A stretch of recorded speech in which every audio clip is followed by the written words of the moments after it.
This is the match-fixing scandal that is plaguing Brazilian football. When Brazil legalized sports betting in 2018, a veritable gold rush ensued, with big names scrambling to take a hold of a market that is on its way to becoming the largest of its type in the world. What the Bolsonaro government failed to do is put regulations in place, whether it be for tax purposes, legal concerns, or indeed a separation of the sports themselves and the people looking to make money off of it. Admittedly, this is not the biggest failure of the Bolsonaro regime, but it leads us to the most recent scandal gripping both Serie A and Serie B.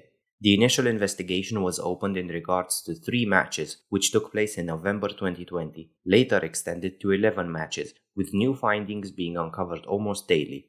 To this day, 16 individuals have been charged, amongst them around 8 professional footballers.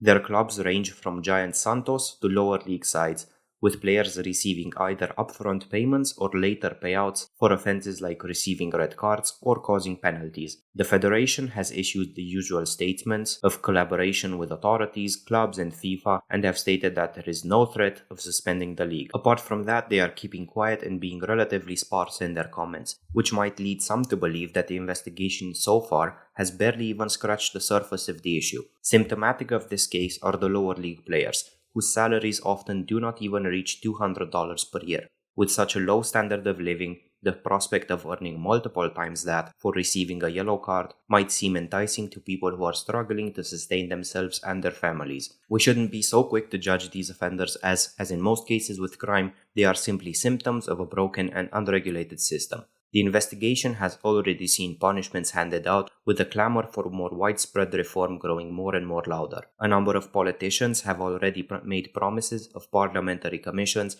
and full investigations. However, many journalists have been quick to point out the hypocrisy of the situation, where the lowest income offenders are being prosecuted, whilst the big betting companies are allowed to thrive and take in huge profits after sponsoring the very clubs where these offenses have taken place.